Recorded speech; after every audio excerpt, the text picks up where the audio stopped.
जय हिंद students, welcome back again. This is Divyanshu Pandey. आज के सेशन में हम रिसर्च एंड एनालिसिस विंग, जिसको हम रॉ के नाम से जानते हैं, उसके नए चीफ के बारे में जानेंगे। साथ ही साथ ये भी पता करेंगे कि रॉ का वर्क क्या है और इससे रिलेटेड एग्जाम में क्वेश्चंस आपके कैसे बन सकते हैं। शुरुआत करते हैं आज के सेशन की। भारत सरकार के द्वारा आईपीएस ऑफिसर रवि सिन्हा को रॉ का नया चीफ बनाने की अनुमति दे दी गई है। रवि कुमार एक आईपीएस ऑफिसर हैं और ये छत्तीसगढ़ कैडर से आते हैं। साथ ही साथ इनका काफी लंबा अनुभव रॉ में पहले से रहा है एज अ टेकी, यानी कि टेक्नीशियन ऑब्जर्वर, टेक्नीशियन एनालिसिस, ये रॉ में आपका कार्य करते हैं और अब ये रॉ के 24 चीफ बनने वाले हैं। तो लास्ट 7 ईयर से ये ऑपरेशन डिवीजन में भी रॉ के काम कर रहे हैं और 1988 बैच के ऑफिसर हैं, जिनके पास पुलिसिंग का काफी लंबा अनुभव रहा है और अब ये देश की कमान एज अ रॉ डायरेक्टर के रूप में संभालेंगे। ये सामंत गोयल, जो कि अभी के करंट के रॉ के चीफ हैं, उनको सुपर यूनिट करेंगे, जिनका रिटायरमेंट 30 जून को होना है और 1 जुलाई 2023 को ये अपना पदभार संभाल लेंगे as a new director of the new chief of the रॉ। हम सभी जान रहे कि भारत जो है अभी एक्सटर्नल अग्रेशन की बात करें, जैसे कि आपका खालिस्तानी मूवमेंट और पाकिस्तान और चाइना बॉर्डर की तरफ से जो एक्सट्रीमिज्म या फिर हम कह लें कि ड्रोन के माध्यम से जो हथियार या फिर स्मगलिंग ड्रग्स भेजे जा रहे हैं, तो उनसे जूझ रहा है और भारत को चाहिए कि वो बेहतर तरीके से अपने इंटरनल एक्सटर्नल सिक्योरिटी को आपका चाक चौबंद करे। इस कारण से जो नए चीफ है उनकी अपॉइंटमेंट काफी अहम आपकी हो जाएगी। इस भारत सरकार के जो ऑर्डर आया है उसमें लिखा गया है कि the appointment committee of cabinet, that is ACC, has approved the appointment of the Ravi Sinha IPS Special Secretary Cabinet Secretariat as Secretary Research and Analysis Wing Vice Samant Goel on completion of his tenure on 30th June for a tenure of 2 years of the date of assumption of the charge of the post until further orders whichever is earlier। तो 2 साल के लिए नियुक्ति हुई है, उसके बाद भारत सरकार देखेगी कि अगर इनका टर्म बढ़ाना है तो उसको बढ़ाया भी जाएगा। रवि सिन्हा ने आपके अपनी प्रोफाइल को काफी लो मेंटेन किया है, क्योंकि इस प्रकार के जो ऑफिसर्स होते हैं वो पब्लिकली नहीं आते हैं, ना ही इनके कोई फोटोज वीडियोस आपकी रहती है, क्योंकि इनका मेन फोकस आपके भारत के सिक्योरिटी करने में रहा करता है और इनके पास काफी वाइड रेंज का एक्सपीरियंस है, चाहे वो आपका लेफ्ट विंग एक्सट्रीमिज्म हो, नॉर्थ ईस्ट की इंसर्जेंसी हो या फिर आपका नेबरहुड डेवलपमेंट जो हो रहे हैं उस पर भारत कैसे अपनी पैनी निगाह बना सके, इस पर रॉ अपने डेटा को कलेक्ट करती है, एनालिसिस करती है और उस अकॉर्डिंग प्राइम मिनिस्टर को अपनी रिपोर्ट सौंपती है और वर्क किया करती है। अभी हाल ही में खालिस्तान के 3 आतंकवादी भी जो है हम कह सकते हैं कि एक्सट्रीमिस्ट जो लोग थे उनकी हत्या की गई है। उड़ते उड़ते ये खबर है कि रॉ का उसमें हाथ है। अब उसमें कितनी सच्चाई है ये तो कोई नहीं जान पाएगा, लेकिन अब ये क्रूशियल टाइम पर एक नया अपॉइंटमेंट रॉ का काफी अहम रहने वाला है। वहीं पर बात कर लेते हैं अपॉइंटमेंट कमेटी ऑफ कैबिनेट की।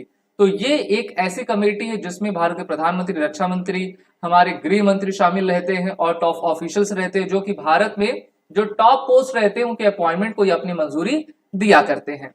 Appointment committee of cabinet ACC का हेडक्वार्टर नई दिल्ली में है। इनकी स्थापना जब भारत गणतंत्र हुआ 26 जनवरी 1950 में की गई। गवर्नमेंट के agency executive Narendra Modi chairperson रहते हैं। Parent government agency cabinet secretariat है। यूनियन मिनिस्टर अमित शाह है, यानी कि जो गृह मंत्री रहा करते हैं। वहीं पर एसीसी किसके किसके अपॉइंटमेंट को डिसाइड करती है, तो जैसे कि आपका chief of defence staff, chief election commission ना कमिश्नर सीईसी, अब तो सुप्रीम कोर्ट ने ऑर्डर भी दे दिया है कि जो चीफ इलेक्शन कमीशन रहेगा उसकी नियुक्ति भारत के प्रधानमंत्री, चीफ जस्टिस ऑफ इंडिया और लीडर ऑफ अपोजिशन साथ मिलकर आपका करेंगे। वहीं chief of the 3 services, army, navy, air force, chief of army, naval, air force commands, तो जैसे कमांड्स के जो आपके जीओसीज होते हैं, जीओसी इन चीफ, तो उनकी नियुक्ति करना। Director of the central bureau of investigation CBI, DG defence intelligence agency, DGMO of army, scientific adviser of the defence minister, जो कि अभी डॉक्टर सतीश रेड्डी हैं।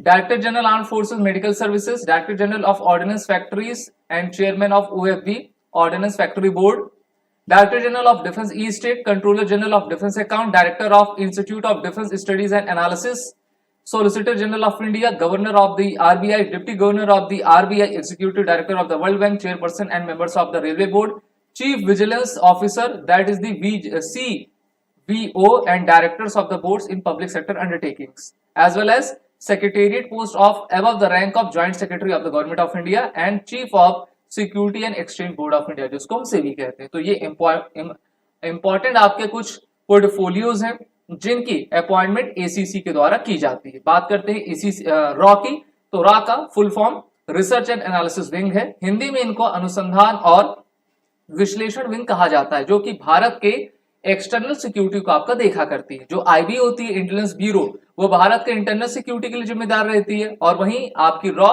बाहर की सिक्योरिटी के लिए रिस्पॉन्सिबल रहती है। हेडक्वार्टर इनका नई दिल्ली में ही है। इनकी स्थापना 21 सितंबर 1968 को की गई। इसके फाउंडर RN काव इंदिरा गांधी रही हैं। इनकी subsidy NTRO, that is national technical research organisation, parent agency, cabinet secretariat, और इनका मोटो धर्मो रक्षति रक्षिता, जो धर्म की रक्षा करता है, धर्म उसकी रक्षा करता है। अब हम इसका एक स्ट्रक्चरल ऑर्गेनाइजेशन देख लेते हैं कि ऑर्गेनाइजेशन का स्ट्रक्चर किस प्रकार का है। जो इसके हेड होते हैं गवर्नमेंट ऑफ इंडिया के प्राइम मिनिस्टर। प्राइम मिनिस्टर के अंतर्गत ज्वाइंट इंटेलिजेंस कमेटी आती है।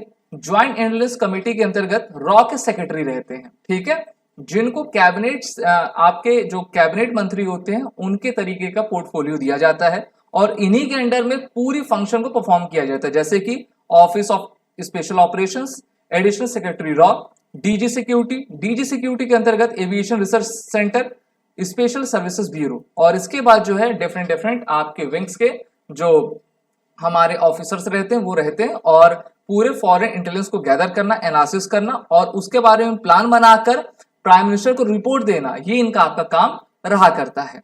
अगर हम विश्व के कुछ इंपॉर्टेंट एजेंसीज की बात करें तो देखिए, भारत की रॉ तो है ही है, वहीं पर अमेरिका की कुख्यात एजेंसी सेंट्रल इंटेलिजेंस एजेंसी, जिसको CIA कहा जाता है, और USSR की KGB रही है। इसके अलावा अगर हम रॉ की फील्ड फॉर्मेशन भारत में देखें तो इनके टोटल 7 जोन्स हैं। कहां पर हैं? जम्मू में, कोलकाता, मुंबई, शिलोंग, चेन्नई, लखनऊ और जोधपुर। तो यहां पर डिफरेंट रैंक्स के ऑफिसर आपके काम करते हैं, जो कि अपना वर्क करते हैं और अपनी रिपोर्ट जो है सेक्रेटरी को, यानी कि जो हमारे डायरेक्टर होते हैं रॉ के, उनको पहुंचाया करते हैं। उस पर उसी आधार पर जो है पूरी वर्किंग की जाती है। आप सभी डिफेंस एस्पिरेंट अपने SSB इंटरव्यू की प्रिपरेशन और रिटन कोर्सेज की तैयारी SSB क्रैक एग्जाम के ई-लर्निंग प्लेटफॉर्म पर जुड़कर जरूर करें। कोर्सेज की लिंक नीचे डिस्क्रिप्शन में दी गई है। वॉरियर 10 कोड का यूज करें, जिससे कि आपको 10% का फ्लैट डिस्काउंट हमारे सभी कोर्सेज में मिलता जाएगा। जय हिंद। अगर आप एक डिफेंस एस्पिरेंट हैं और SSB interview, NDA, CDS, FCAT जैसे एग्जाम्स के लिए प्रिपेयर कर रहे हैं, तो आप SSB क्रैक एग्जाम्स के कोर्स को चेक करना ना भूलें। आप हमारी लर्निंग एप्लीकेशन को Google प्ले स्टोर से भी डाउनलोड कर सकते हैं।